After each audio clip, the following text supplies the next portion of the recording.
الحمد لله والصلاة والسلام على رسول الله وعلى آله وصحبه ومن والاه. ثم أما بعد, to proceed, inshallah, today I will go over one and a half chapters from al-Umdat by the Imam Qudamah rahimahullah, died in 620 after Hijrah. First one is Salat al-Khawf, the prayer of fear, and we will start the Jumu'ah prayer, but we will not finish it because it's a longer chapter.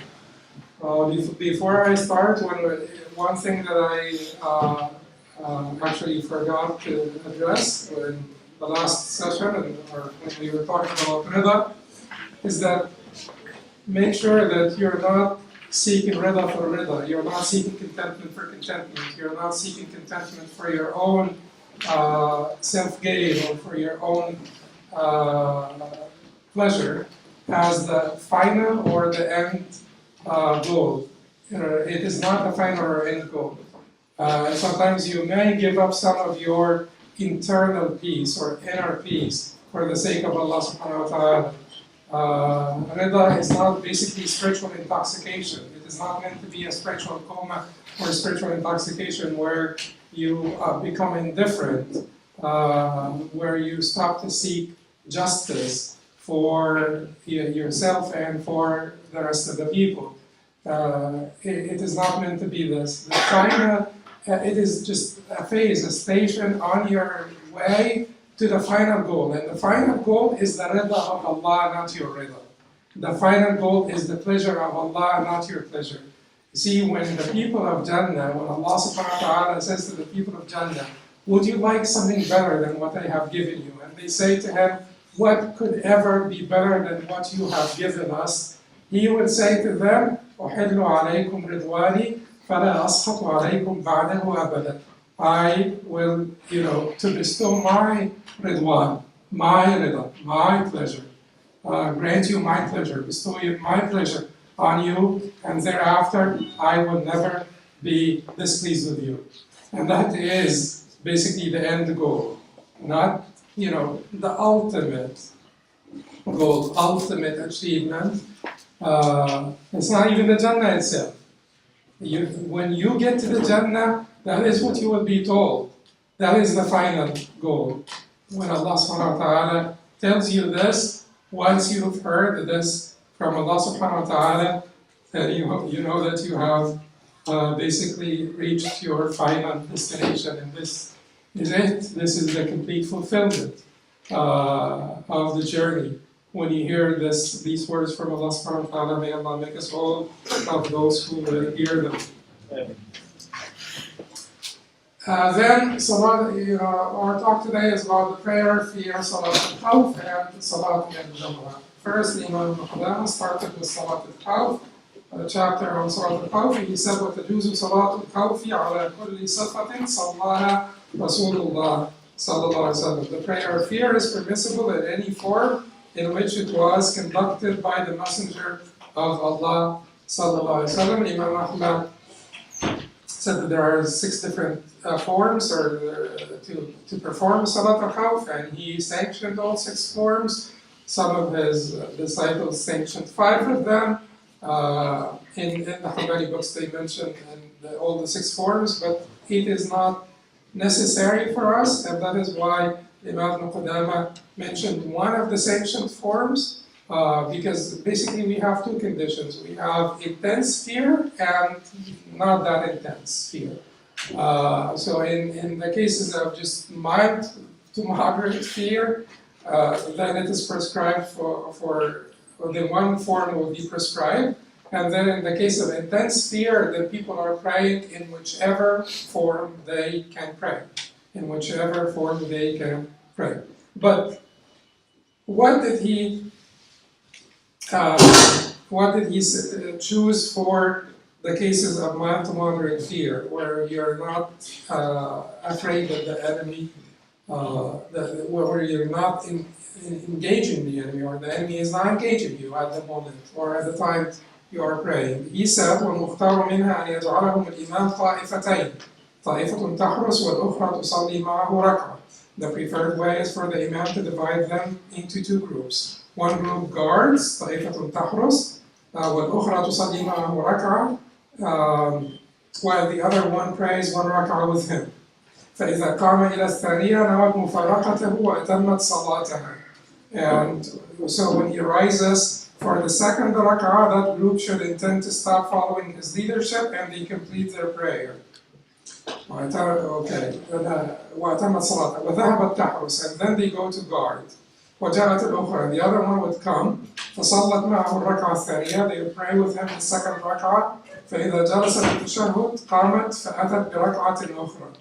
If he when he sits down for the tashahhud, they would rise and perform another rak'ah.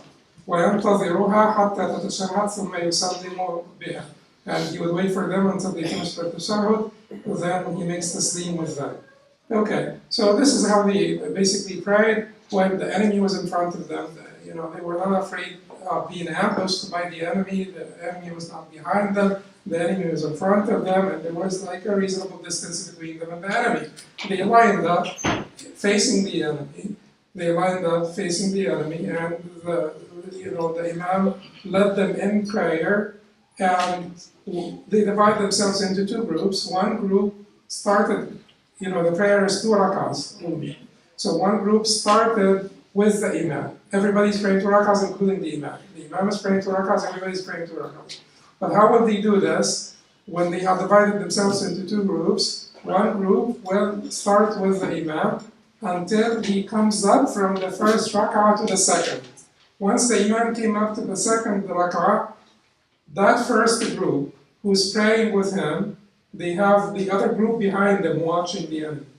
That first group that was praying behind the Imam, they will separate from the Imam. And he will just stand there waiting for the second group. That first group would separate from the Imam, and then they will finish their second rak'ah. They separated from the Imam. They're finishing now their second rak'ah, and the Imam is just standing there waiting.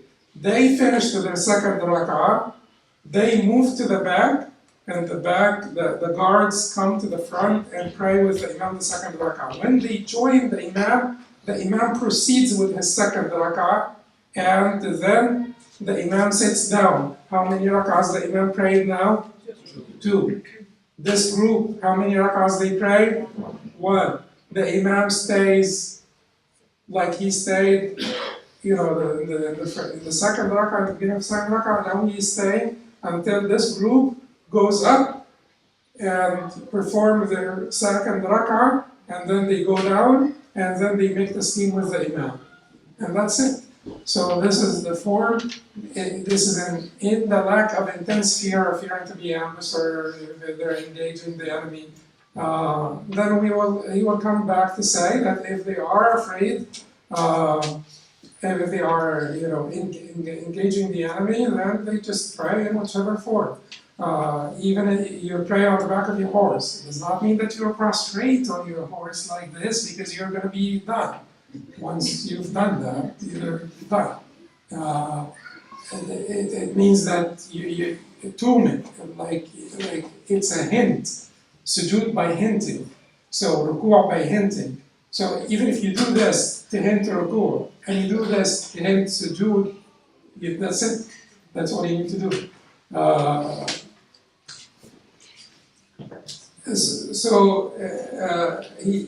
He says here,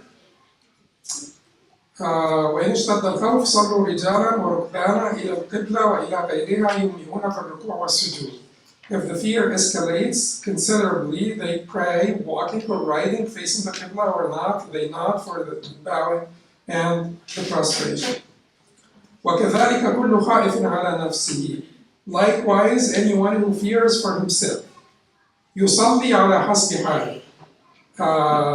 May pray as his condition permits. ويفعل كل ما يحتاج إلى فعله. And he may do whatever he needs to do in terms of escaping من هرب أو غيره, in terms of escaping and other acts. So we talked about this before, right? We talked about, sisters, when we talked about, if you're not comfortable. If there is warranted fear, and you're not comfortable praying in your car, if it is warranted. Don't pray in your car for modesty. There is no reason to pray in your car for modesty. The Sahabiyat used to pray in the masjid of the Prophet ﷺ in front of the people, in the back, but they were still visible. So there is no reason to pray in your car for modesty. But there is a reason to pray in your car if the conditions outside are not suitable, like the storm or like too much snow and this or that. There is a reason to pray in your car. Also, if you have warranted fear, if you have reasonable fear, like sometimes in some places. But I have to say this. Because sometimes we tend to be too strict, and we define for people what they should be afraid of and what they should not be afraid of. Fear is subjective. People are completely different. Forget about the religious acts, but when it comes to just like other ordinary behavior, people have a hugely wide spectrum when it comes to fear of different sort of perceptions of what is to be feared, and so we cannot deny the subjectivity of fear. Therefore, if you feel afraid to pray outside the car, pray inside the car. Is that make it easy? So you do not need to call someone or text a mufti, because some people do that. You do not need to text the mufti to ask, I'm here at Walmart in this city in Arkansas. Do you think I should be able to pray inside the car? Well, I may not have, it's subjective. I may not be seeing what you're seeing, and I may not have the same feelings like you. Not because of the gender difference only, but because also just like personal differences. Among men and women, people have different perceptions of what is reasonable fear and what's not reasonable fear. So anyway, if you feel afraid, like you pray ala hasbi halihi, as your condition permits. And this is really clear, and that they give examples in Hanbali madhab, that we're very flexible, lenient and moderate. So they give examples of many things, like if you're afraid that you'll miss Hajj, for instance. You're going to Arafah and you're afraid that you're going to miss the Waqf at Arafah.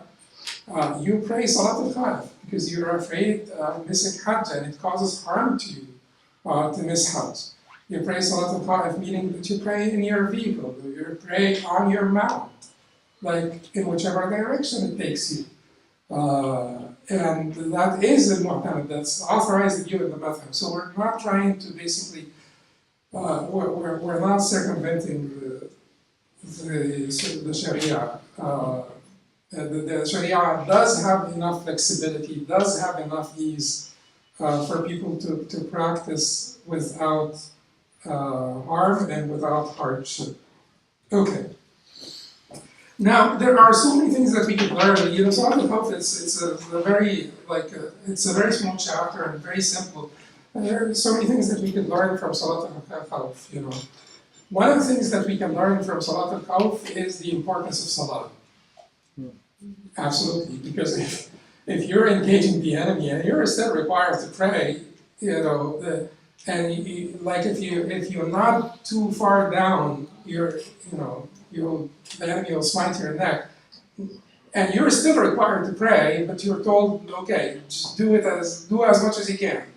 Then that shows you the importance of prayer. It doesn't. Okay. Second, it shows you the importance of congregation prayer, and it shows you the importance of congregation in general. Because there are still many forms of how you should be praying in congregation, at the time of war, on the battlefield. You're still lining up, still having an imam, still having two groups, go back, guard, this, that. It shows you the importance of the congregation prayer, for sure. Then,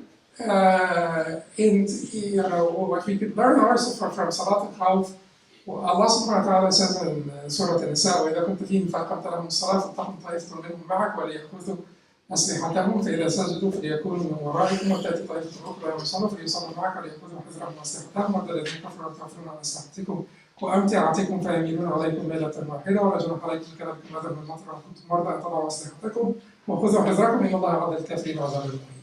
So if you look at this verse, this is Salat al-Khawf, detailed about if you are with them, فأقمت لهم الصلاة, and then you establish the prayer for them. فَلْتَقُمْ طَائِفَةٌ مِّنْهُمْ مَعَكَ, like one group of them pray with you.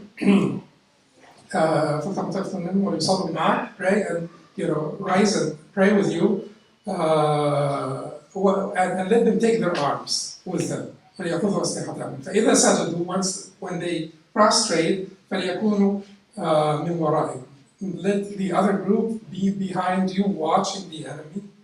وَتَأْتِي طَائِفَةٌ أُخْرَى لَمْ يُصَلُّوا فَلْيُصَلُّوا مَعَكَ, and then let the other group that did not pray come and join you in prayer. وَلْيَأْخُذُوا حِذْرَهُمْ وَأَسْلِحَتَهُم, and let them take their precautions, let them watch, for themselves, and take their precautions, and hold their arms. The enemies, وَالَّذِينَ كَفَرُوا لَوْ تَغْفُلُونَ عَنْ أَسْلِحَتِكُمْ وَأَمْتِعَتِكُم, the enemies wish, the kuffar wish, that you become heedless of your asliha, your war gear, or your weapons, and your baggage. فَيَمِيلُونَ عَلَيْكُمْ مَيْلَةً وَاحِدَةً, they descend upon you or they attack you all at once. But then Allah subhanahu wa ta'ala said, وَلَا جُنَاحَ عَلَيْكُمْ كَانَ بِكُمْ أَذًى مِّن مَطَرٍ أَوْ مَرَضٍ أَن تَضَعُوا أَسْلِحَتَكُمْ, there is no harm if there is rain that's causing you inconvenience or sickness, that you put down your arms. وَخُذُوا حِذْرَكُمْ, خُذُوا حِذْرَكُمْ, watch for yourselves or take your precautions, be vigilant.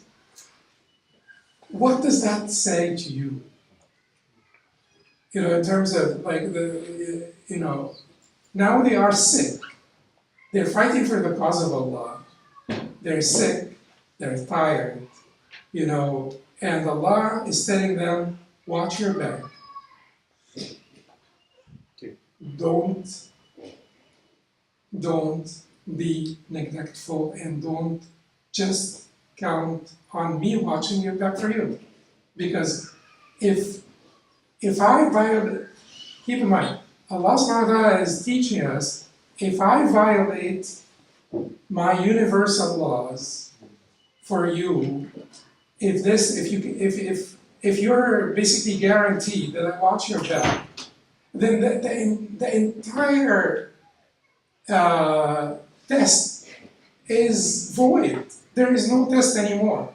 If people know that Allah always will protect the believers in any particular condition in this dunya, His protection is granted to the believers, but it does not mean that I will protect you against death. I'll protect you against being murdered by your enemy. I did not extend that promise to you. I told you that you'll die. I told you that there will be shuhada and so on. So Allah subhanahu wa ta'ala is telling you, even when you're fighting for my cause, when you're sick and tired and fighting for my cause, and during the fight, you're trying to pray to please me. You're praying, you're standing before me to pray through the battle. While you're sick, you still need to watch your back. You still need to take your precautions. You still need to hold your gear. Keep your gear next to you. So watch for yourselves. If Allah subhanahu wa ta'ala guarantees things for the believers, the test is void in this dunya. If you have guarantees in this dunya, when it comes to the events of this dunya, if the believers would have guarantees, the test will be void. Because that is what the test is for. Otherwise, if Allah subhanahu wa ta'ala guarantees you, for instance, wealth, if you believe, or health, if you believe, the test will be void. If Allah subhanahu wa ta'ala guarantees victory for you, if you are a believer, all the people will be believers. Do you read in Surah Al-Ahzab? وَلَوْلَا يَكُونَ النَّاسُ أُمَّةً وَاحِدَةً لَجَعَلْنَا لِمَنْ يَكْفُرُ بِالرَّحْمَنِ لِبُيُوتِهِمْ سَقْفًا مِنْ فِضَّةٍ وَمَعَارِجَ عَلَيْهَا يَظْهَرُونَ.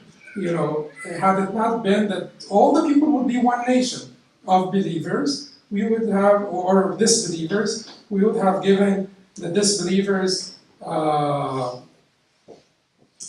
lofty houses that have like silver ceilings or ceilings made out of silver and, you know, stairways upon which they rise. So we would give given them the dunya. But if I give the dunya to the disbelievers alone, all the people will be disbelievers. The same applies to the other case. If I give the dunya to the believers alone, all the people will be believers. The test will be void. That is not what is meant. What is meant is for people to always have this sort of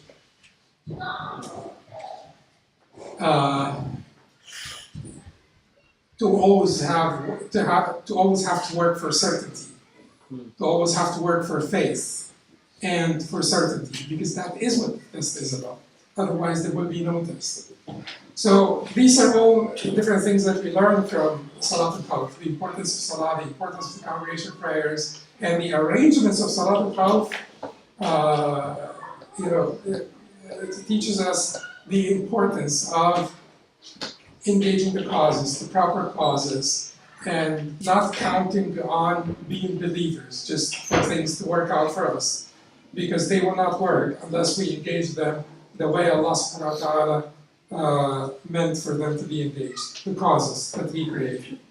Anyway, we're done with Salat al-Khawf. Let's just do as much as we can of Salat al-Jumu'ah. And now the Salat al-Jumu'ah, or the chapter on the Jumu'ah prayer. Imam Qudamah rahimahullah said, كل من لزمته المكتوبة لزمته الجمعة. كل من لزمته المكتوبة لزمته الجمعة. Everyone who is obliged to pray the mandatory prayers is obliged to pray the Jumu'ah.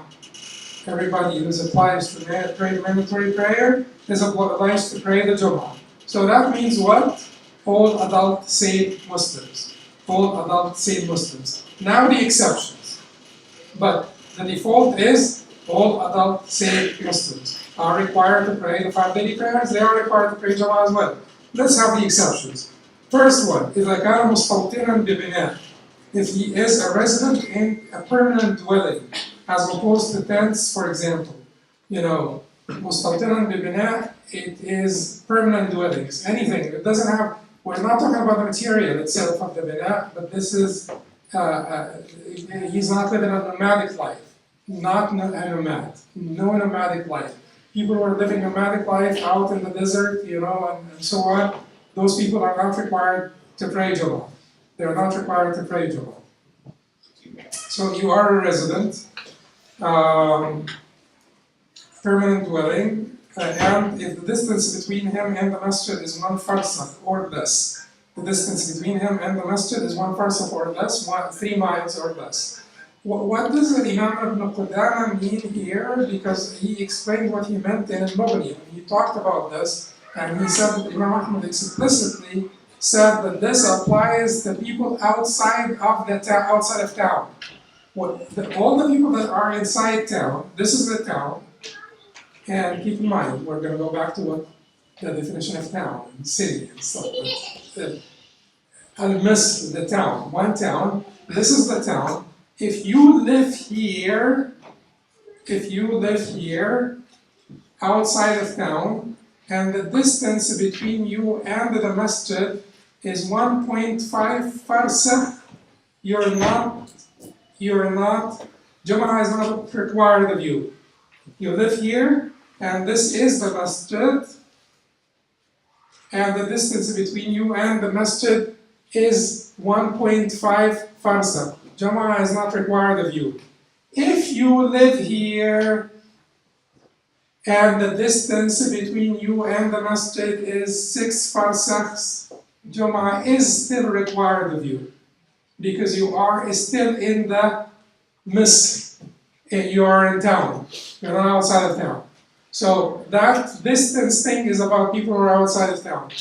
Now, in order for us to be reasonable and to not to understand the spirit of the the ahkam, because people stick to the letter of the ahkam, particularly people that are quite dedicated, and I'm not critiquing any person, but people are quite dedicated to a particular school or something. They can sometimes stick to the letter of the ahkam, forgetting the everything, and that just creates like a distortion, If we are, because there would be many other conditions. There are conditions, for instance, in the Hanafi madhab that we will have to get a permission from the Khalifa or his sort of assistant.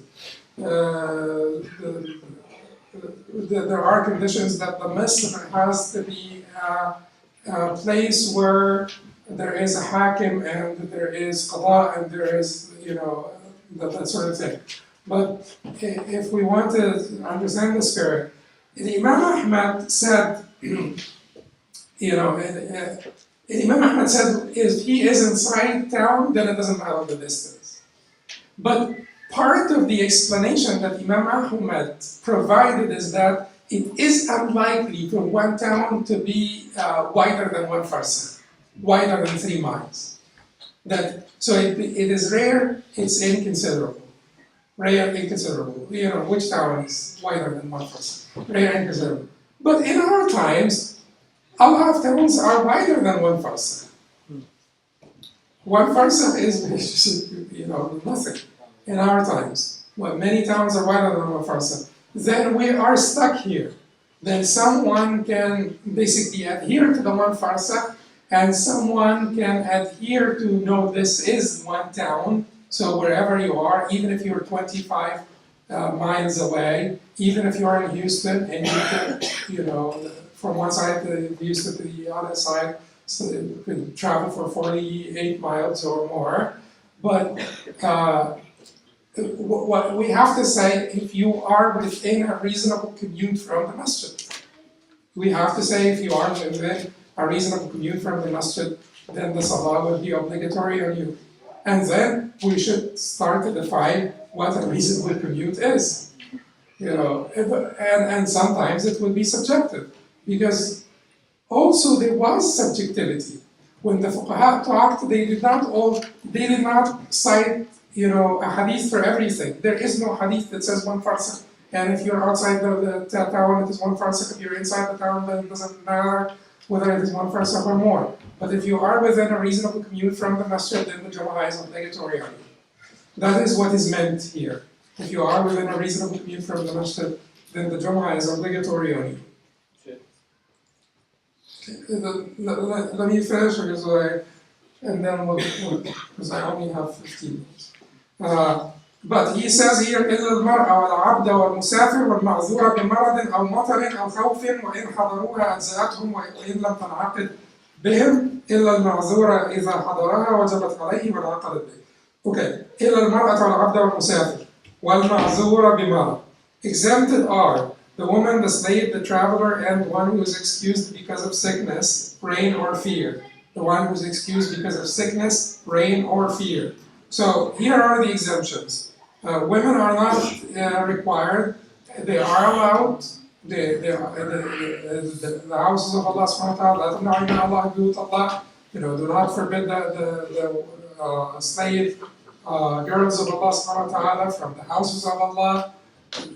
They are not required. They are welcome. Their houses of Allah are theirs.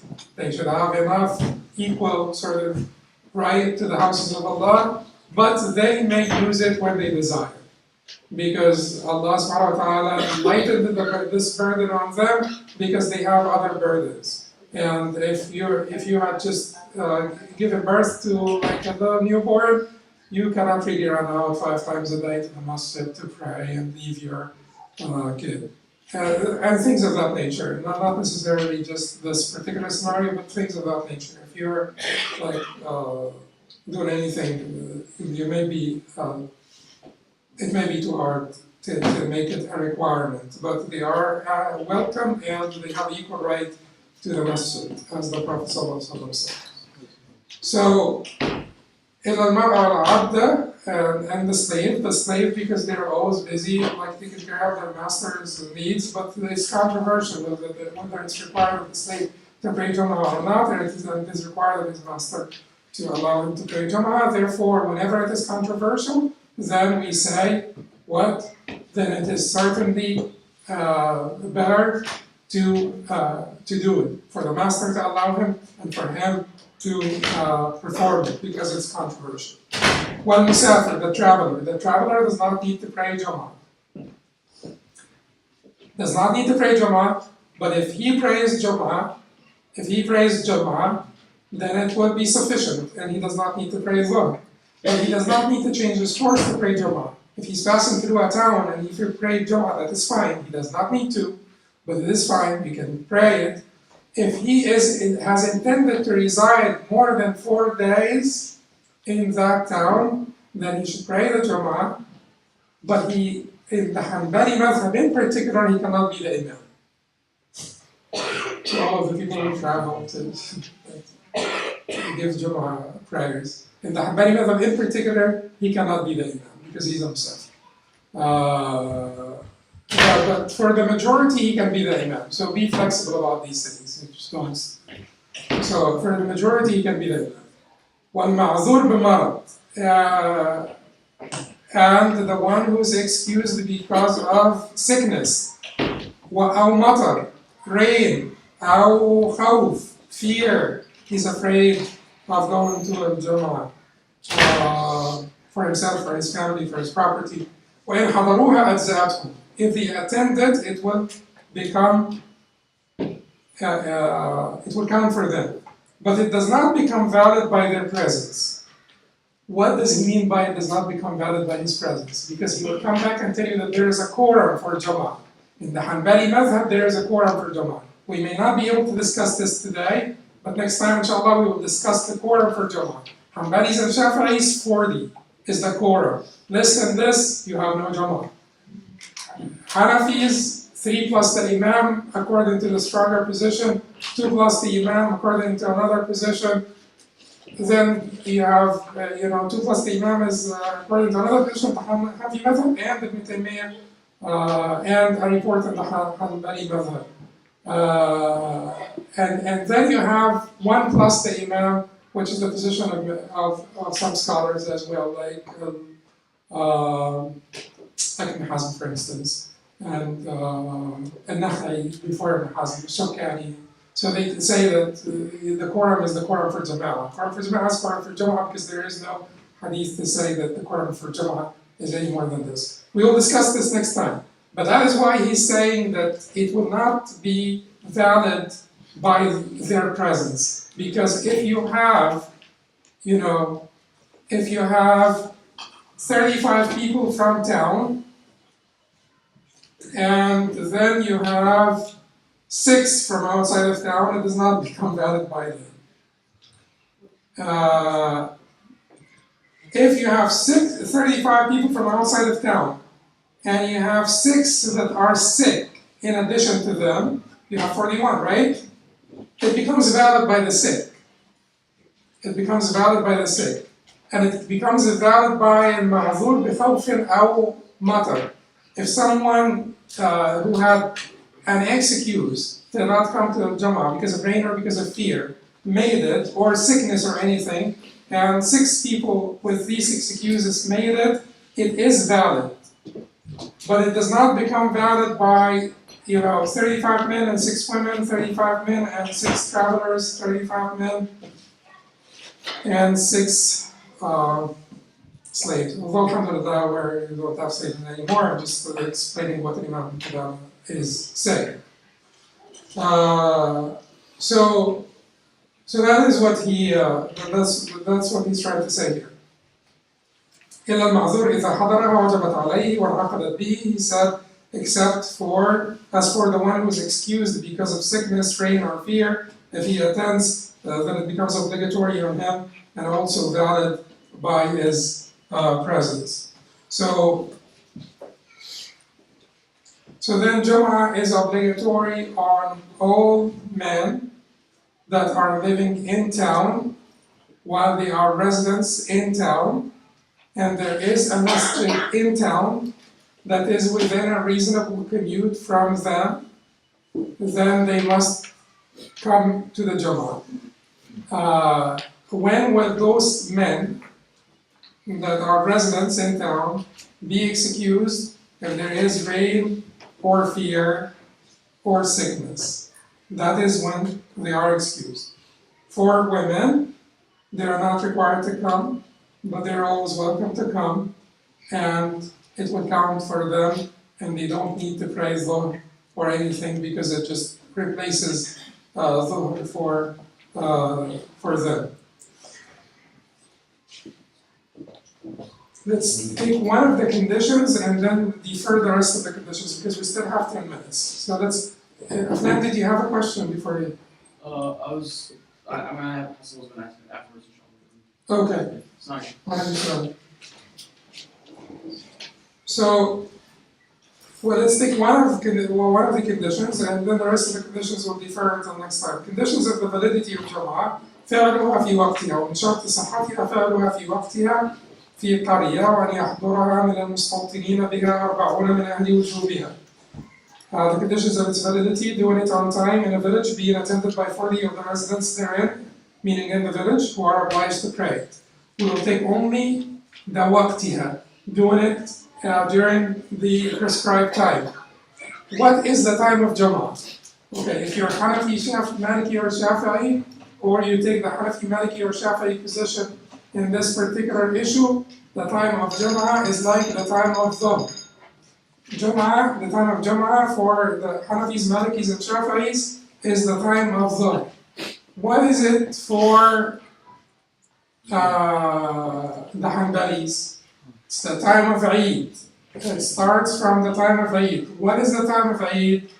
You know, like a little bit after sunrise.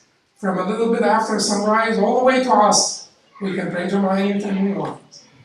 You know, and then there is plenty of disagreement about this, but there are some reports that, you know, some of the reports are weaker, they are clearer and weaker, and some of the reports are stronger in transmission, but more ambiguous. So the report of Jabir seems to be, at least to me, a very strong report in terms of transmission, and reasonably strong in terms of implication. Because Jabir radiallahu anhu said that we used to pray Jumu'ah with the Prophet that we used to pray Jumu'ah with the Prophet and then we used to leave and take our camels to their stables when the sun reaches its zenith. Did he say is this addition, when the Shams reaches its zenith, an authentic addition?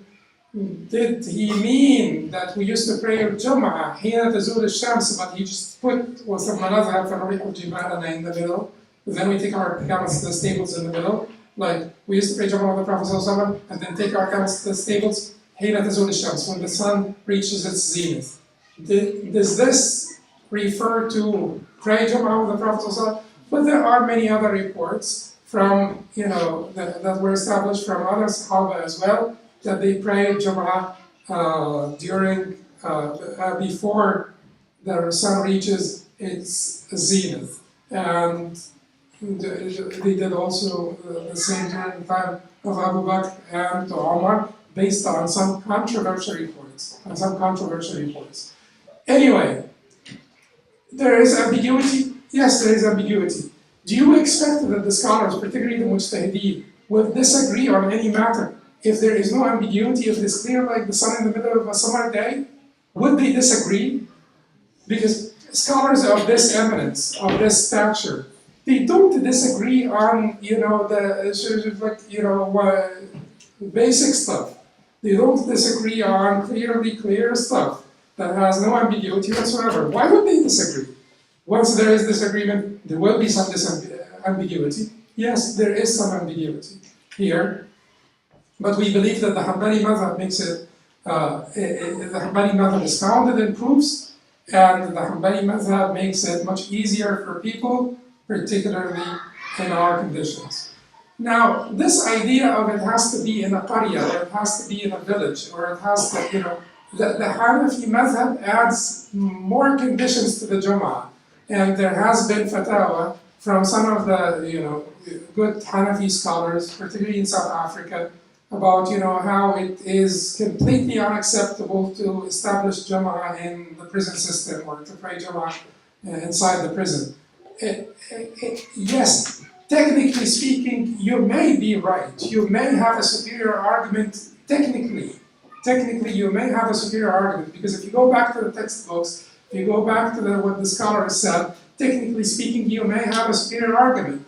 But if you factor in the so-called the maqasid al-Sharia, the intent or the objectives of Sharia, you will find that this is the time when those people get to learn about Islam and to hear about Islam. This is the time when we get to invite other people to sit with them and learn about Islam. That is the opportunity for many of the people in the prison system to get to hear about Islam. And that's the opportunity for people to bond, as Muslims, and to basically, for this bond or this allegiance or this,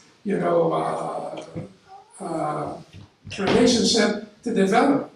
If you deprive them of that because of technicality, because some scholar at some point said that this is not acceptable or it is not valid, even if that position became dominant within madhab, one madhab or two madhab or so. But if we neglect the objectives of Sharia, if we don't see the benefits, the obvious benefits of establishing a Jumu'ah prayer in the different prisons, then that is an issue, and that is what part of our problem is. We do want to be respectful of our scholars.